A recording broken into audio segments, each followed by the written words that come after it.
Good morning students of chemistry board school 2024। कुछ बच्चों की प्रॉब्लम ये आ रही है कि वो बहुत परेशान है कि अब एंड टाइम में पढ़ें क्या। तो उनके लिए मैं थोड़ा कुछ सजेस्ट करना चाहता हूँ केमिस्ट्री पोर्शन से कि भाई केमिस्ट्री में क्या पढ़े पहले, जिससे उनका थोड़ा सा उनको कॉन्फिडेंस डेवलप हो पाए। तो मैंने कुछ टॉपिक्स चैप्टर वाइज यहाँ पे डिसाइड कर रखे हैं कि आपको ये टॉपिक ज़्यादा पढ़ना है अपने एक्सपीरियंस के बेसिस पे। तो सबसे पहले हम बात कर लेते हैं, revise these questions and answers, they are important for the board examination. Okay, so revise your complete chemistry by following topics. The first one is all named reaction. जितनी भी named reaction आपके ऑर्गेनिक की, क्योंकि organic का बहुत बड़ा portion आपके सामने आता है और ऑर्गेनिक में आप ज्यादा अचीव कर सकते हो, तो हम उस पोर्शन पे ज्यादा फोकस करें जहां पे नंबर मिलने के चांसेस बहुत ज्यादा हो जाते हैं। ठीक है, तो ऑल नेम रिएक्शन अबाउट मेरे ख्याल से 32 या 30 नेम रिएक्शन है जो कि बहुत ज्यादा इंपॉर्टेंट है। ठीक है, जो नाम से जानी जाती है, वो नाम से भी आ सकती है एग्जाम में और बिना नाम के भी आ सकती है। ठीक है, तो आपने सारा 30 या 32 जितनी भी नेम रिएक्शंस हैं वो आपको रिवाइज करनी है, रटते रहना है जब तक आपके बोर्ड एग्जाम ना आए। हमेशा टाइम दें अपने आप को कि नेम रिएक्शन पर फोकस ज्यादा करें। ठीक है, उसके बाद जितने भी टेस्ट हैं, all distinguished test of the functional groups, specially iodoform test. Iodoform test तो ये समझ लो रखा हुआ मिलेगा पेपर में आपको, श्योर। ठीक है, डिस्टिंग्विश्ड टेस्ट जितने भी आपके हैं, जैसे आपके अल्डिहाइड के लिए क्या होता है, कौन कौन से होते हैं, टॉलरेंस टेस्ट है, फेलिंग सॉल्यूशन टेस्ट है, वेनेडिक सॉल्यूशन टेस्ट है, शिफ्ट रिएजेंट टेस्ट है और ये आइडोफॉर्म टेस्ट है। आइडोफॉर्म में एक स्पेशल केस होता है जिसमें कार्बोनिल के साथ मिथाइल ग्रुप जुड़ा होना बहुत जरूरी है, जो कि आइडोफॉर्म के लिए बहुत जरूरी है। Iodoform test very very important है यहाँ से आपके लिए। नेक्स्ट उसके बाद हम बात करेंगे ऑल मैकेनिज्म। जितने भी आपके सिलेबस मैकेनिज्म, बहुत लिमिटेड मैकेनिज्म है, इसका मतलब श्योरली मैकेनिज्म एग्जाम में दिखेगी आपको।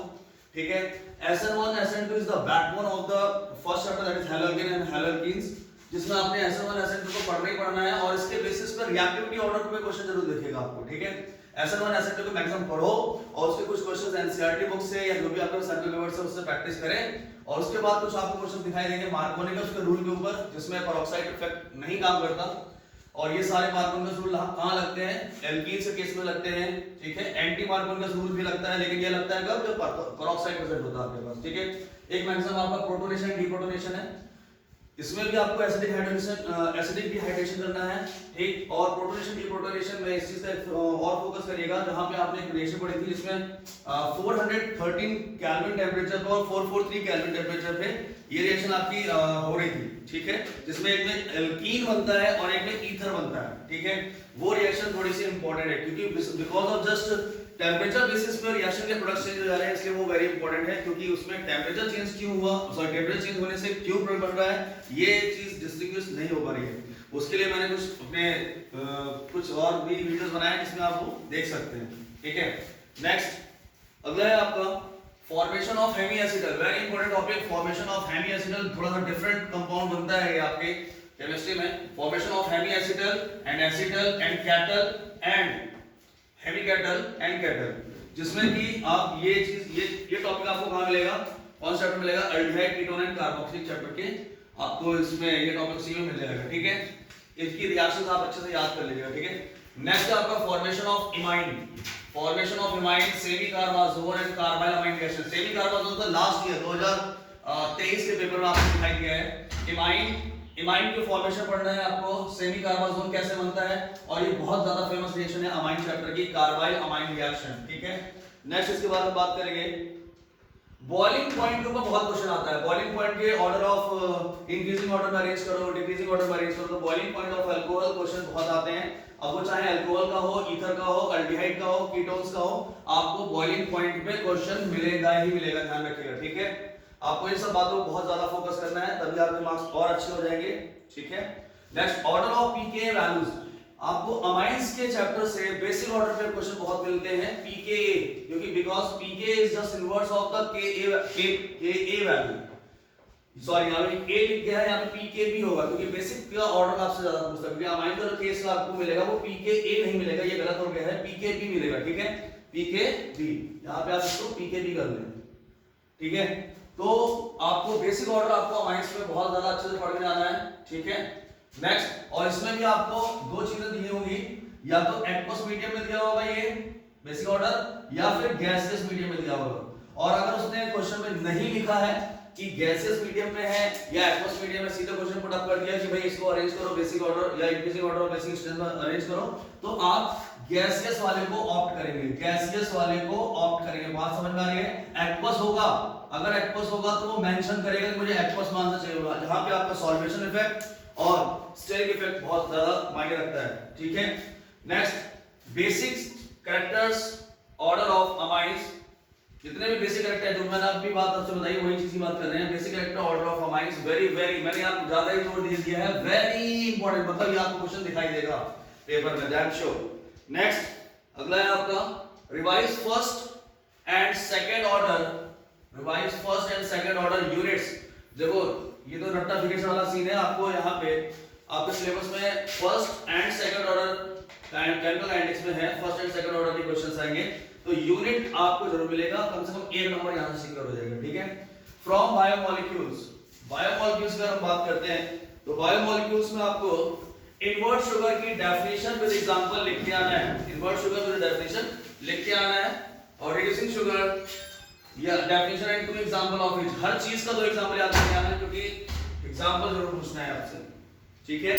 नेक्स्ट है आपका difference between the amylose and amylopectin, very commonly come to in exam. इनके डिफरेंस, आपके पास कोई भी सैंपल पेपर होगा उसमें आपको इनके डिफरेंस मिल जाएंगे, कम से कम सिर्फ 3 डिफरेंस याद कर ले, क्योंकि ये 3 नंबर या 2 नंबर में ही आएगा, 5 नंबर में नहीं आ सकता, ठीक है। तो आपको 3 डिफरेंस याद करना है और 2 एग्जांपल याद करने हैं दोनों के, ठीक है। यहाँ पे एक टॉपिक और छूट गया है, बायोमोलिक्यूल का एक होता है फाइब्रोजिन, फाइब्रोजिन प्रोटीन, और एक होता है आपका ग्लोबुलर प्रोटीन। इसका भी डिफरेंस ग्लोबुलर प्रोटीन, इसका भी आपको डिफरेंस एग्जाम में दिख सकता है। फाइब्रोजिन एंड ग्लोबुलर प्रोटीन का डिफरेंस आपको दिख सकता है, अमाइलोज और अमाइलोपेक्टिन का डिफरेंस दिख सकता है, ठीक है। Difference between the alpha helical structure, ये आपका मिलेगा सेकेंडरी स्ट्रक्चर ऑफ प्रोटीन में, अल्फा हेलिकल स्ट्रक्चर और beta pleated sheet of secondary of protein, इनके स्ट्रक्चर के डिफरेंस आ सकते हैं, ध्यान रखिएगा इस चीज को। और नेक्स्ट बहुत ही इंपॉर्टेंट है आपका ग्लाइकोसाइडिक लिंकेज, बायोमोलिक्यूल में पढ़ा होगा आपने, glycosidic linkage in carbohydrate, polypeptide linkage in amino acid to form protein.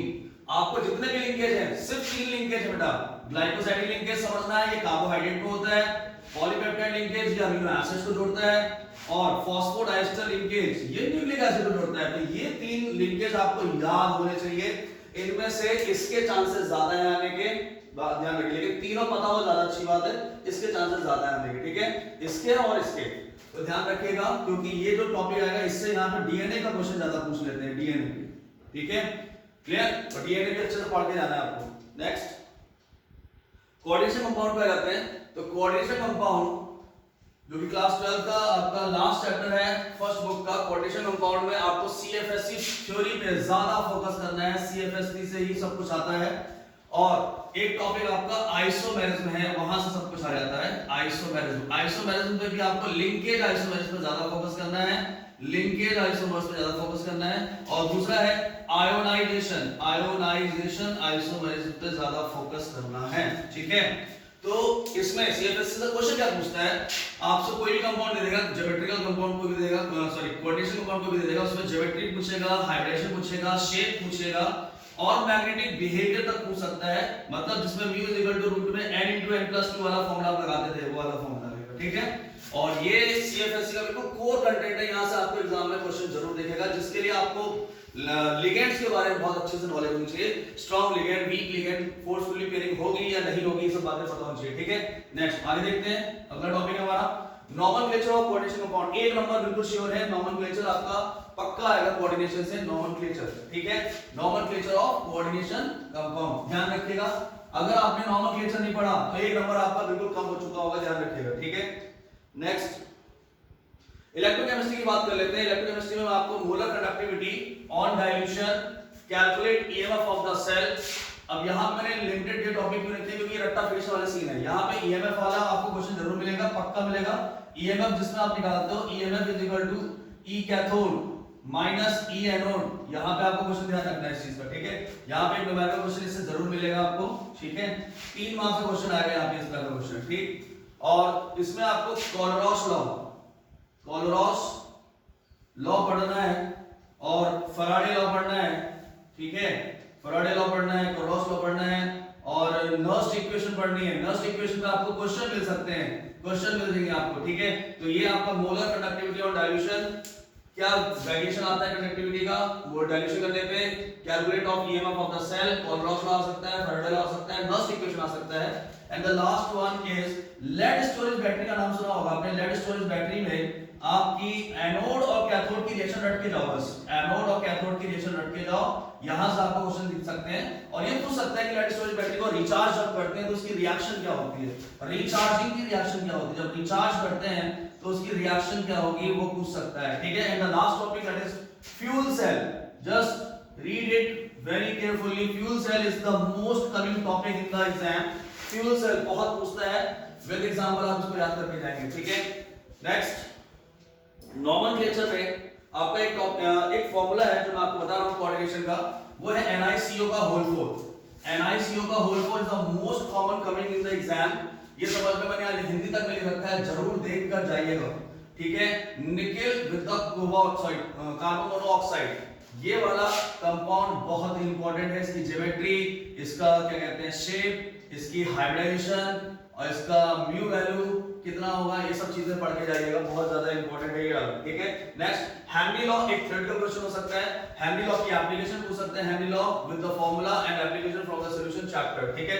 Roberts law एक टॉपिक है आपका सॉल्यूशन चैप्टर का, जहां से आपका ग्राफ बनते हैं, ठीक है, नेगेटिव डेविएशन के और पॉजिटिव डेविएशन के। क्लियर है इतना, ठीक है। और इतना अगर आपने पढ़ लिया तो आपको ये समझ लीजिए आपने बहुत अच्छा एक कॉन्फिडेंस अचीव हो जाएगा और आपसे काफी क्वेश्चंस लगने शुरू हो जाएंगे, ठीक है, क्लियर। और एक टॉपिक आपका बायोमॉलिक्यूल छूटा हुआ है, ज्यूटर आयन, ठीक है।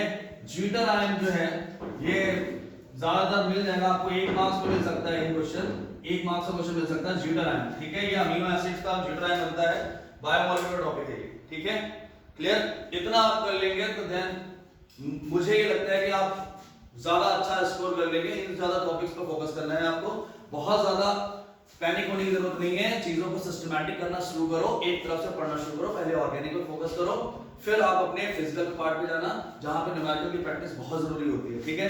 इसलिए इन सब चीजों को फोकस करना आपके लिए बहुत जरूरी है। टाइम कम बचा है लेकिन इतना भी नहीं कम बचा कि आप कुछ नहीं कर सकते, ठीक है। आप बहुत कुछ कर सकते हैं, अपने अंदर विश्वास रखिए, चीजों को करने और शुरुआत करने से ही चीजें आगे अच्छी होंगी।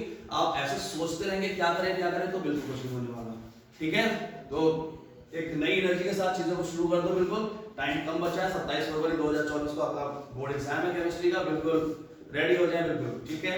और कोई क्वेरी आती है तो आप मेरे कांटेक्ट नंबर पे आप मुझे व्हाट्सएप स्क्रीनशॉट करके क्वेश्चन को भेज सकते हैं, ठीक है। Thank you.